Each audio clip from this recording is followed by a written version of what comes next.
Yeah ఇక్కడ ఎవరు రేవంత్ రెడ్డి యొక్క మరొక దుర్మార్గం మరొక పరిస్థితి చెప్తా. మొన్న ఏమన్నాడు, ఈ ఇంటర్ కాలేజీల మేనేజ్మెంట్ యాజమాన్య జేఏసీ సంబంధించిన మధుసూదన్ రెడ్డి ఏమన్నాడు, రేవంత్ రెడ్డి వంగబెట్టైనా సరే వంగబెట్టి గుద్దైనా సరే మేము ఈ 10+2 విధానాన్ని తీసుకురానియమని చెప్పి చాలా స్పష్టంగా మధుసూదన్ రెడ్డి చెప్పిండు కదా. ఆ రోజు నేను మధుసూదన్ రెడ్డిని చాలా స్పష్టంగా తిట్టిన, ఒక ముఖ్యమంత్రి అట్లా అనొచ్చా, సిగ్గుందా అని చెప్పేసి, నిన్ను వంగబెట్టి గుద్దుతామని చెప్పేసి నేను అన్నా. మెడలు వంచి 10+2 విధానాన్ని క్యాన్సిల్ చేపిస్తాం రేవంత్ రెడ్డితో అని చెప్పి చాలా స్పష్టంగా చెప్పారు. మరి మధుసూదన్ రెడ్డి ఎవరైతే ఇంటర్ కాలేజీ యాజమాన్యాల జేఏసీ రేవంత్ రెడ్డి మెడలు వంచిందా, మెడలు వంచితే దీన్ని వెనక్కి తీసుకున్నదా? ఇక్కడ చూడండి ఏమంటారు, యథావిధిగా ఇంటర్ అడ్మిషన్లు ఈ ఏడాది వరకు కొనసాగించాలి సీఎం రేవంత్ రెడ్డి ఆదేశం.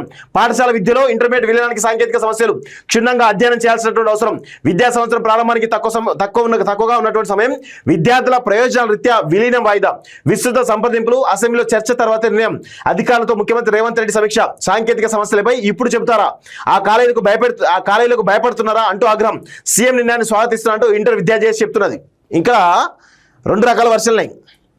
ఇంటర్ యాజమాన్యాల జేఏసీ ఉందో వాళ్ళు రేవంత్ రెడ్డి మెడలు వంచిర్రా, లేకపోతే కార్పొరేట్ ఇంటర్మీడియట్ కాలేజీలు ఏవైతున్నాయో అవి రేవంత్ రెడ్డి మెడలు వంచాయా, లేకపోతే వాళ్ళను బెదిరించడానికి కార్పొరేట్ వ్యవస్థను బెదిరించి వందల వేల కోట్ల రూపాయలు వసూలు చేసిర్రా? ఇవి తెలంగాణ ప్రజల ముందున్నటువంటి బలమైనటువంటి అభిప్రాయాలు, అనుమానాలు.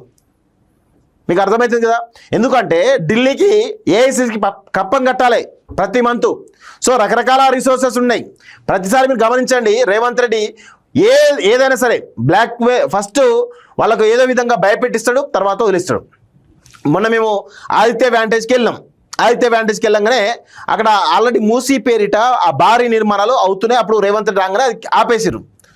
ఆపేయంగానే ఏం చేశాడు, 40 కోట్ల విల్లా రేవంత్ రెడ్డి యొక్క కుటుంబ సభ్యులకు గిఫ్ట్ ఇచ్చారట. ఇంకొక ఆదిత్య సంబంధించినటువంటి విల్లా. ఆ గిఫ్ట్ ఇవ్వగానే పనులు ప్రారంభం అయిపోయినాయి. మీరు గమనించండి, వాసవి నిర్మాణాలు అట్లే ఉన్నాయి, కూల్చలేదు. వాళ్ళు కూడా పెద్ద ఎత్తున ముడుపులు వచ్చినాయా?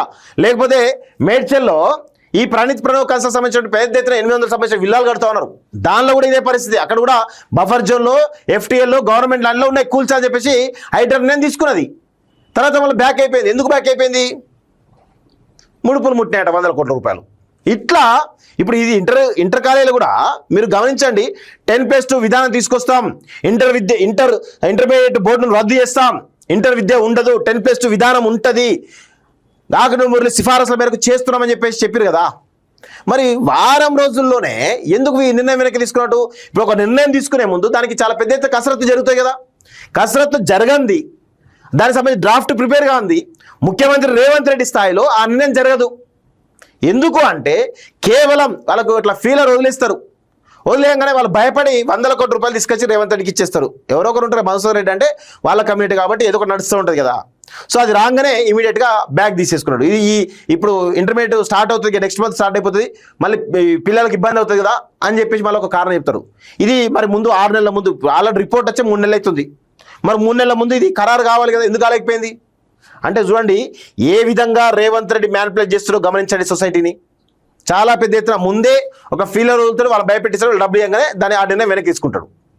ఇది జరుగుతున్నటువంటి తంతు 2.5 సంవత్సరాలుగా ఇదే జరుగుతూ ఉంది. పాఠశాల విద్యలో ఇంటర్మీడియట్ విలీనానికి సాంకేతిక సమస్యలు అంటూ చూస్తా ఉన్నాం. సో ఇంటర్మీడియట్ అడ్మిషన్లు ఈ విద్యా సంవత్సరం నుంచి యథావిధిగా కొనసాగున్నాయి. ఈ మేరకు ముఖ్యమంత్రి రేవంత్ రెడ్డి అధికారులకు ఆదేశాలు జారీ చేశారు.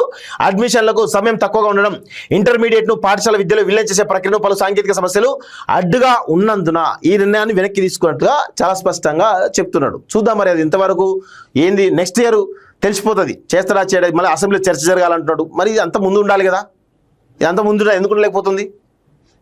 గమనించండి రేవంత్ రెడ్డి యొక్క దుర్మార్గం ఎట్లుంటుంది అంటే చాలా స్పష్టంగా మీకు ఇప్పుడే చెప్పిన.